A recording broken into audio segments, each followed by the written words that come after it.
Operation Save Big Dog is failing. Let's go into the chamber. Number one. Prime Minister. Mr. Speaker, this week is Carers Week, and I'm sure the whole House will want to join me in thanking the millions of carers across the UK for all they do to support their loved ones. We've seen the vital role carers have played in our communities during the pandemic, and we all owe them a debt of gratitude. Through our reforms on adult social care, this government is committed to continuing to support carers. And Mr. Speaker, this morning I had meetings with ministerial colleagues and others. In addition to my duties in this House, I shall have further such meetings later today. Dame Angela Riedel. Thank you very much, Mr. Speaker. May I associate myself with the Prime Minister's remarks about the importance of carers in our country. This week's events, Mr. Speaker, have demonstrated just how loathed this Prime Minister is. And that's only in his own party. So, as his administration is too distracted by its internal divisions to deal with the challenges we face, can the Prime Minister explain if 148 of his own backbenchers don't trust him, why on earth should the country? Prime Minister. I thank the Right Honourable Lady very much for her question, and I can assure her that in a long political career so far, I have, of course, picked up, barely begun, I have, of course, picked up political opponents all over the place.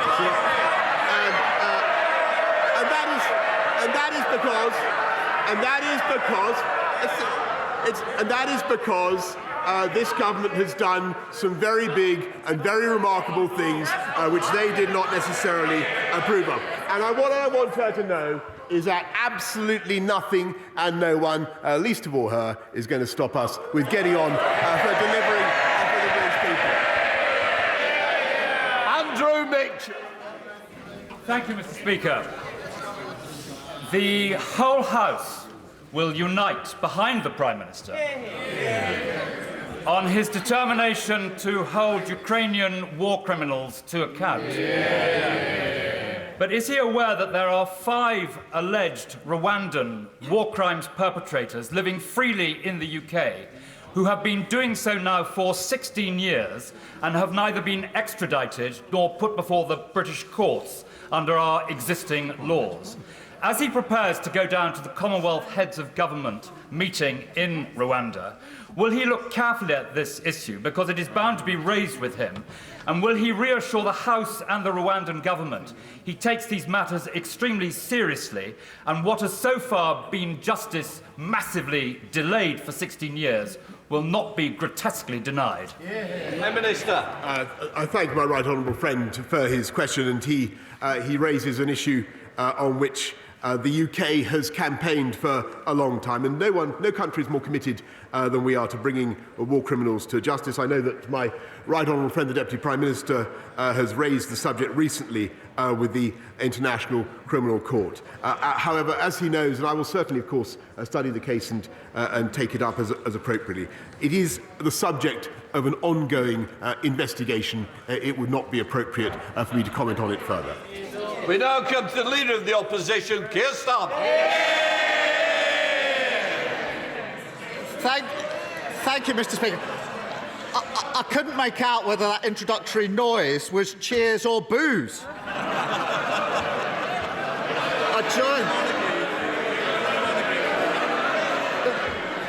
The trouble is, I don't know whether it's directed at me or him. I joined the Prime Minister in his comments about carers. Why did his Culture Secretary, I think hiding along the bench, say that successive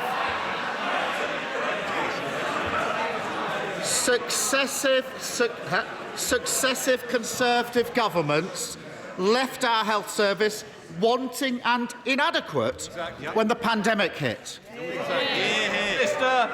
Mr. Speaker, everybody knows that when the pandemic hit, it was an entirely novel It was an entirely novel virus for which the whole world was unprepared. And nobody at that stage, nobody knew how to test for it. Nobody knew what the right quarantine rules should be, Mr. Speaker. But as it happened, the UK government and our amazing NHS, produced, not only approved the first vaccine anywhere in the world. We were the first to get it into anybody's arms, Mr. Speaker. And we had the fastest rollout anywhere in Europe, none of which would have been possible if we'd listened to him. I think the Prime Minister just agreed with the Culture Secretary. Perhaps she said it. They didn't deny it. Perhaps she said it because it's true. Yeah, exactly. It starts with GPs. People were unhappy with the service they were getting before the pandemic. Not enough GPs. Too hard to get an appointment. That's why he promised 6,000 new GPs. But his health secretary admits he won't keep that promise. Yeah. Nope. Despite the hard work of doctors, people can't see a GP in person. They're unhappier than ever with GP services. If GP provision was wanting and inadequate before the pandemic, what is it now? Prime Minister. Mr. Speaker, I'm afraid he's simply wrong, because he's wrong about what we're doing. And of course, we've got to clear the COVID backlogs, and everybody understands that. Everybody understands the pressure that the NHS is under. But they are responding magnificently, and I can tell him that thanks to the investments that this government has put in, we now have 4,300 more doctors. We have record numbers. We have record numbers in training, and to the best of my we have 11,800 more nurses this year than last year, Mr. Speaker, and 72,000 in training, and that is because of the investment that we put in, which was opposed by the party opposite. And the only reason we were able to make that investment, Mr. Speaker, is because we have a strong and robust economy, thanks to the decisions we took. Mr. Speaker, of course he talks big, but I've got a letter here to the Prime Minister from the honourable member from Hereford and South Herefordshire.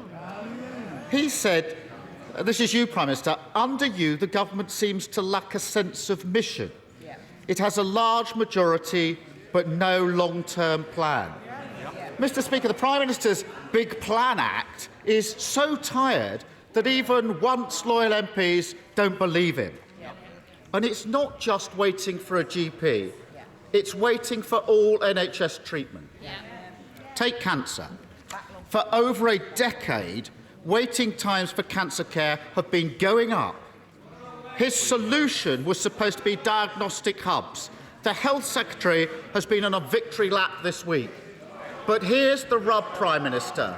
Since they were opened last year, 135,000 extra people are now waiting for scans and tests. Can he think of a better way to describe soaring cancer waiting lists than wanting and inadequate? Mr. Speaker, it is entirely right after the pandemic that people are now coming forward to get their cancer tests, and we have actively encouraged that, and that is the right thing for people to do. But as a result of the community diagnostic hubs that we are bringing in, 100 of them across the country, Mr. Speaker, we are able to cut the times for cancer diagnosis, help people to get their scans, their tests faster, and above all, we can do that, Mr. Speaker, because we're hiring more radiographers, we're hiring more nurses, we're hiring more professionals in our NHS because of the investments that we made, which, as I say, the party of Bevan tragically opposed. Mr. Speaker, the problem is the cancer rates have been going up for 10 years, and they're even higher now. So blaming the pandemic just won't wash. Perhaps the Culture Secretary was talking about the state of NHS buildings. Before the pandemic, the NAO said they were a risk to patients. The government's response, paint jobs and fix-ups, pretending that's the same as building new hospitals. The Treasurer and the Cabinet Office apparently don't think that the refurbs are even going to be delivered. Take University Hospital North Tees.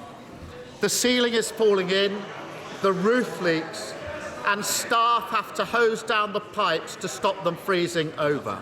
Failure to fix wanting and inadequate NHS buildings is putting patients at risk, isn't it, Prime Minister? Mr. Speaker, this line of criticism is satirical, coming from a Labour government, attacking our hospital building programme, Mr. Speaker, where they were the authors of the PFI scheme that bankrupted so many hospitals. Mr. Speaker, what we're doing instead is building 48 new hospitals. Yes, we are. Thanks to the biggest capital investment programme in the history of the NHS. From memory, we put £33 billion as soon as we came in, then another 92 to cope with the pandemic, plus another £39 billion in the health and care levy. They opposed that funding. They opposed the health and care levy. They don't have a leg to stand on. We're building the foundations of our NHS's, our health services' future, and they should support it. Can I just say to both of you, you need to calm down, and there's two over here as well. The four of you could have a very nice cup of tea if you wish. Keir Starmer. Oh dear. Prime Minister. Dear.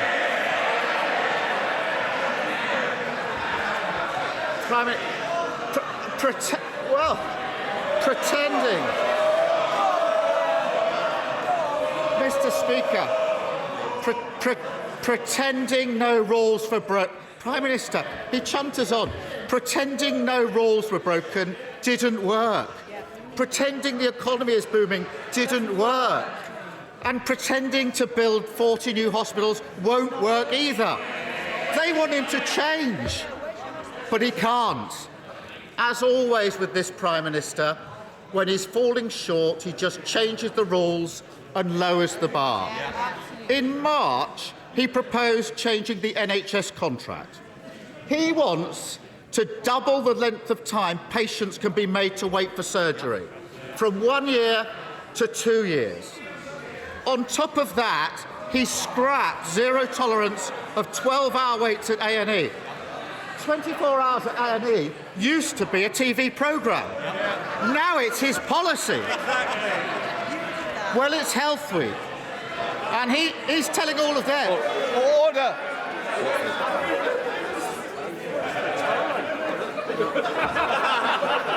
Mr. Cleverly, we've got a Tea Party gathering. I'm sure you don't want to be part of it. I will hear the question. The problem is, so do our constituents. I wonder if I were you, and I think one or two of you might be going early. What I would say is, look, I need to hear the question in the same way I expect to hear the answer. So please, Keir Starmer. Mr. Speaker, I bet they wish they were this organised on Monday. Well, Mr. Speaker, it's Health Week, and he's telling them he's going to turn over a new leaf. So why doesn't he start by scrapping his plans to greenlight wanting and inadequate NHS standards? Prime Minister. Mr. Speaker, look, I've got to tell him, I just think that this line of attack is not working, Mr. Speaker. But it's not working because they refuse to approve. Once again, I think the two of you need to calm down. So please, we don't want to see an empty front bench, Prime Minister. Look, we've not only raised the standards in the NHS, we're not only reducing waiting times for those who have had to wait the longest, Mr. Speaker, but what we're doing more fundamentally is doing what the people of this country can see is simple common sense, and that is using our economic strength to invest in doctors and nurses and get people on the wards, get people, giving people their scans and their screens and their tests in a more timely manner and taking our NHS forward. We are on target, Mr. Speaker, thanks to this government, to recruit 50,000 more nurses. thanks to the investments, I've just got to repeat this because he doesn't seem to have heard it so far, thanks to the investments that party opposed. Perhaps he can now explain why they opposed them. Keir Starmer. Mr. Speaker, raising taxes because you failed to grow the economy isn't a plan for the NHS, and everyone sitting behind him knows it. Members of his cabinet admit that Conservatives left our health system wanting and inadequate when the pandemic hit. He's been in power for 3 years, and things are getting worse, not better. Fewer GPs, more waits for cancer tests, buildings still crumbling, and he's changing the rules to cover up his failure. And there is a real human pain as a result. Today I spoke to Hamza Semakula. Hamza is 20 and he plays semi-professional football for Hendon. He tore his ACL earlier this year. Because of the 2-year wait for surgery, he had to crowdfund for a private operation. I also spoke to Akshay Patel. Last year, his mother woke up unable to breathe. Akshay called 999 6 times. In his last call, he said, "I rang an hour ago for an ambulance as she had difficulty breathing, and now she's dead." Even he must admit that Akshay, Bina and Hamza deserve better than a wanting and inadequate government utterly unable to improve our NHS. Mr. Speaker, I think everybody in the House has sympathy with Akshay and the other constituents and their families and the other constituents that he mentions, Mr. Speaker, and I share their feelings. But when you look at what this government is doing, the massive and I must say this to him, we are making colossal investments in our NHS. We are cutting waiting times, we're raising standards, we're paying nurses more, we're supporting our fantastic NHS. And by the way, he continually came to this, I just remind him of this, and said that we had the worst COVID record in Europe. Turned out to be completely untrue. He still hasn't retracted it. We're doing it, Mr. Speaker. We can make those investments because of the strength of the UK economy, because of the fiscal firepower that we have to deploy. We have the lowest unemployment now since 1974, and we are going to continue to grow our economy for the long term. He asked about the mission of this government, Mr. Speaker. It is to unite and level up across our whole country, to unleash the potential of our entire country. The biggest tutoring programme in history for young people, raising literacy and numeracy standards for 11-year-olds from 65% adequacy to our 90%. That is the highest objective I think a government could achieve. Expanding home ownership for millions of people, as my right honourable friend for Duluth and I will do, for millions of people who currently don't have it. Cutting the costs of business to make this the enterprise centre of Europe. That is our vision. Creating high-wage, high-skilled jobs for this country. And as for jobs, I'm going to get on with mine, and I hope he gets on with his.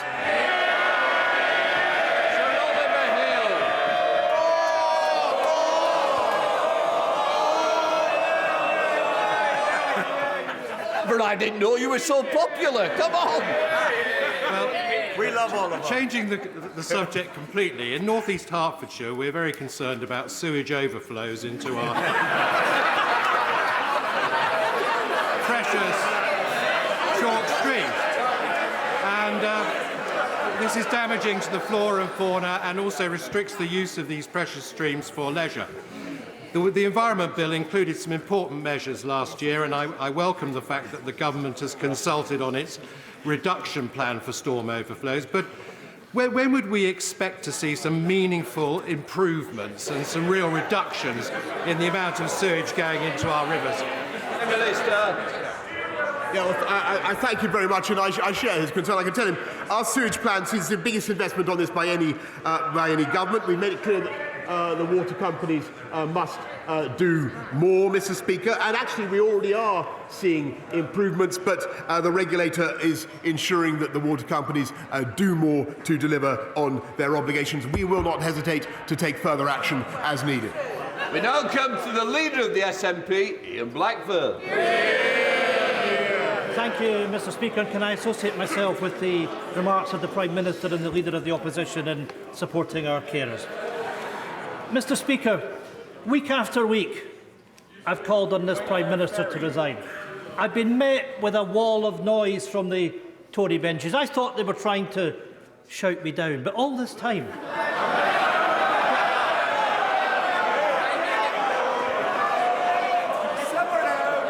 But all this time, Mr. Speaker, it turns out that 41% of them have been cheering me on. Because, Mr. Speaker, let's be clear, at least the numbers don't lie.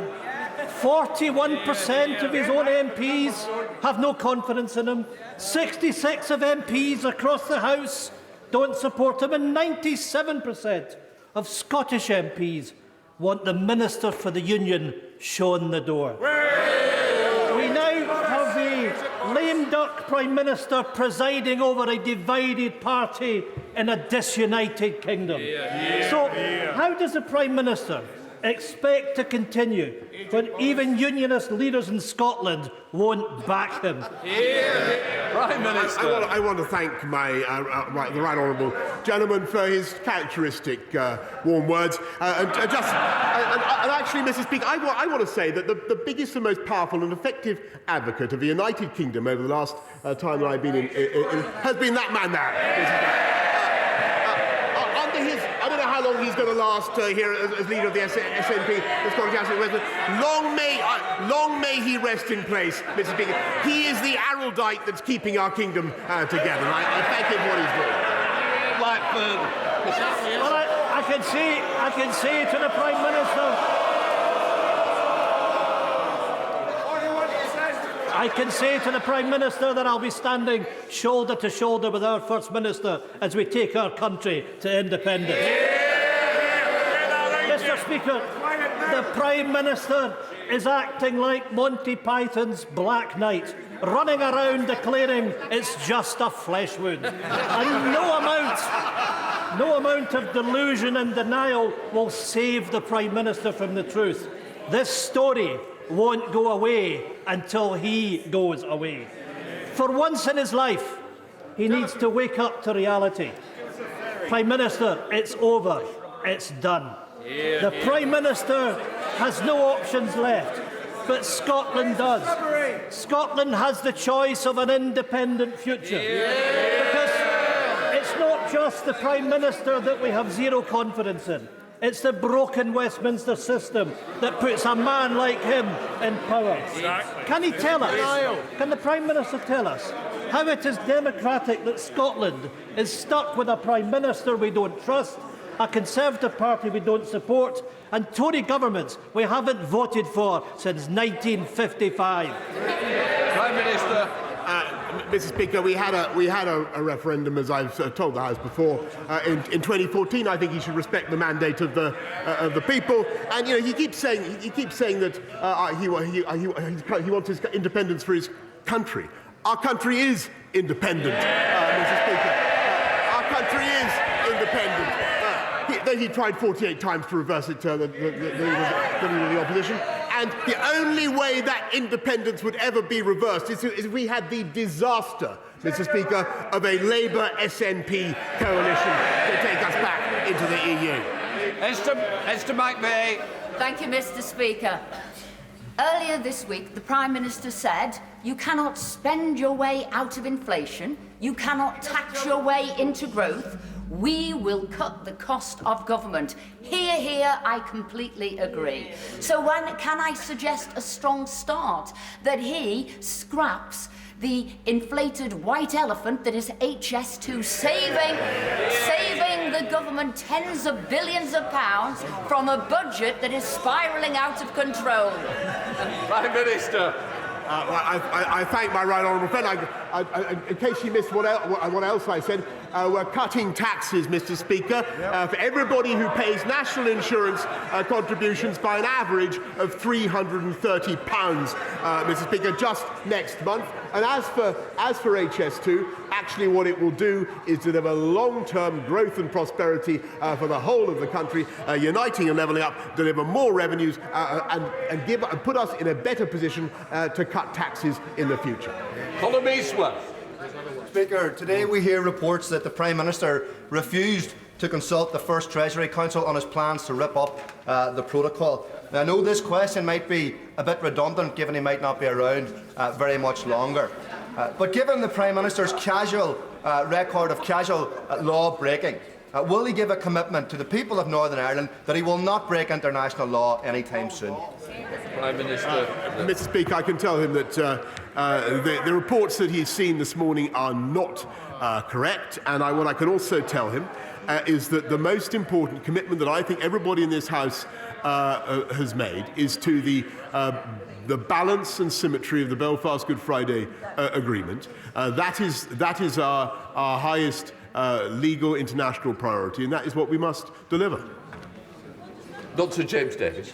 Thank you, Mr. Speaker. The North Wales Mainline Railway has seen little investment for over a century. In practice, this means that jobs at Manchester Airport are poorly accessible to many of my constituents with a 2-hour commute, whereas a similar journey in the southeast of the country would be just 45 minutes. So will my right honourable friend ensure that the North Wales line features within the updated rail network enhancements pipeline at the decision to develop stage? Yes. I thank my honourable friend. Listen, I'm a great enthusiast, Mr. Speaker, for this project. We are looking at it, and I can tell him that the Network Rail has received funding to carry out feasibility work on improving North Wales mainline journey times, and travellers in North Wales could have no more effective advocate than my honourable friend. Kim Ledbetter.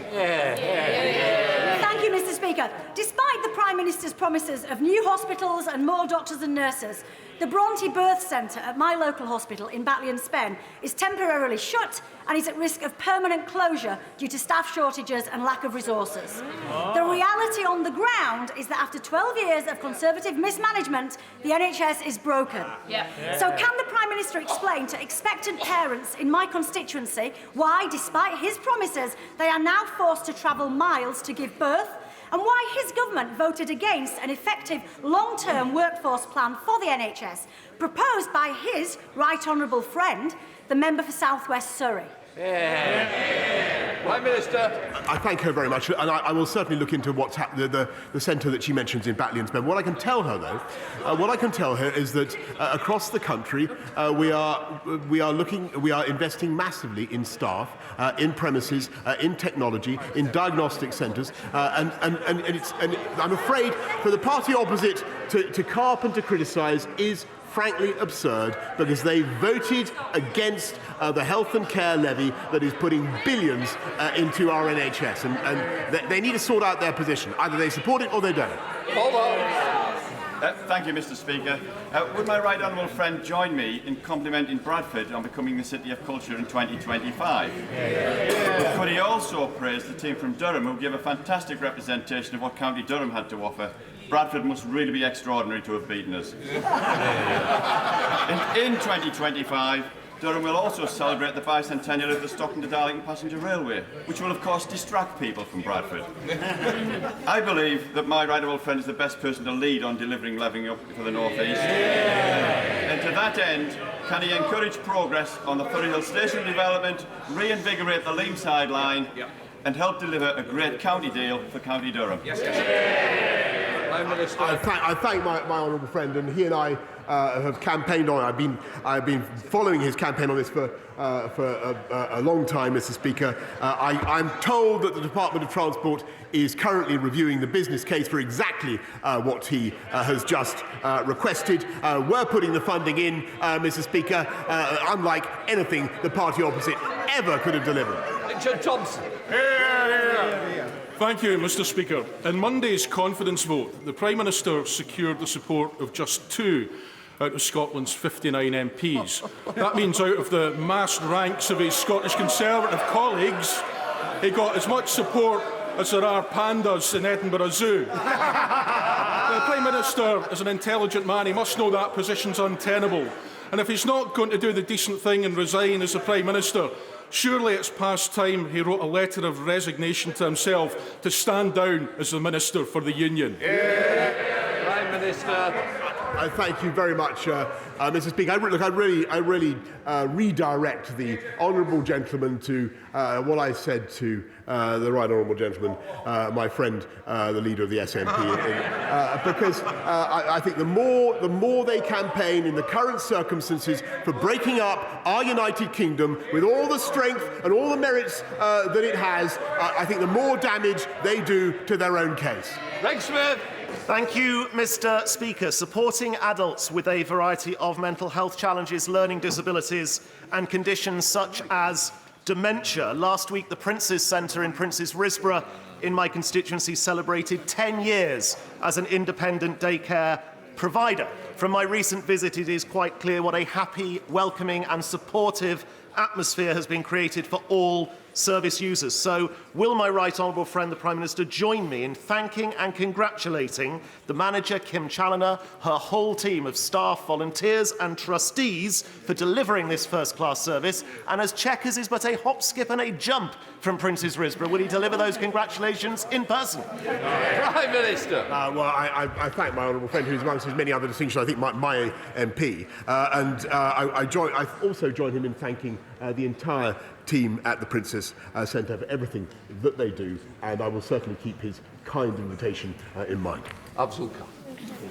Mr. Speaker, I'd have more sympathy for the words get on with the job if it actually started in the first place.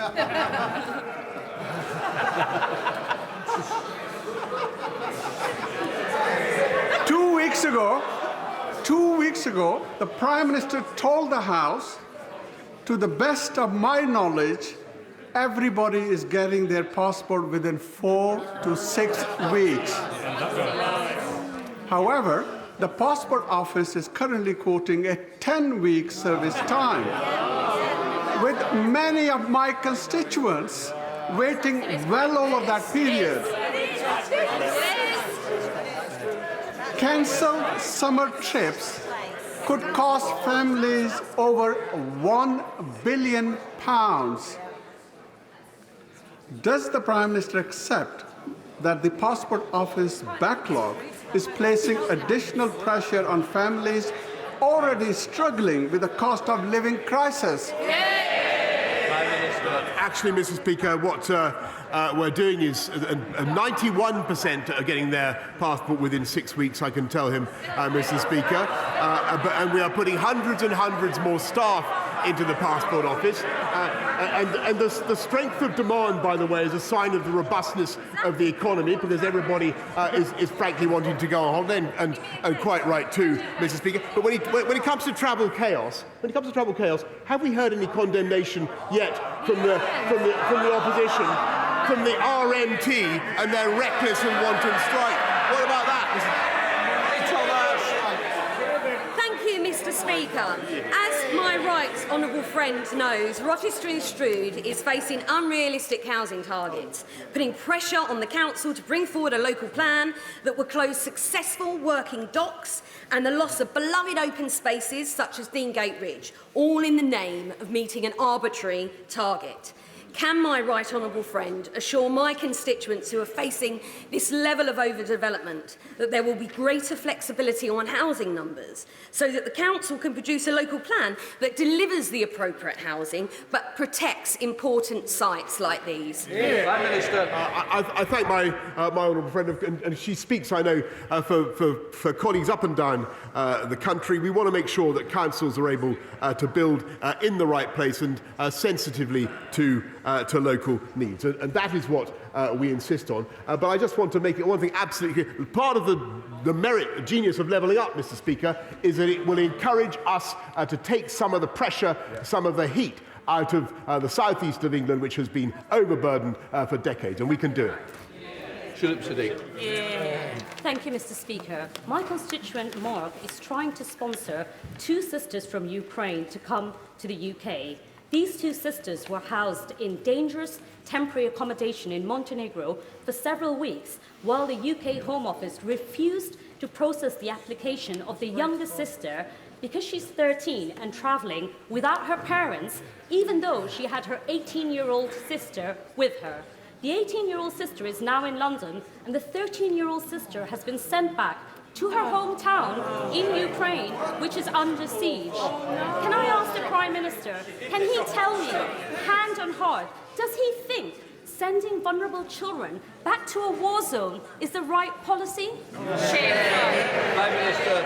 Well, Mr. Speaker, of course I understand her indignation about the case that she mentions, and I know that my right honourable friend, the Home Secretary, will be looking into it. But I have to say, I do think the record of this country in processing so far, I think well over 120,000 visas for Ukrainians is very creditable. I thank all the staff who've been involved in that effort.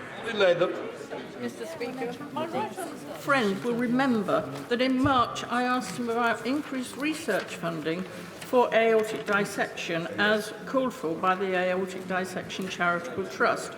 Will the Prime Minister update me on the progress with this?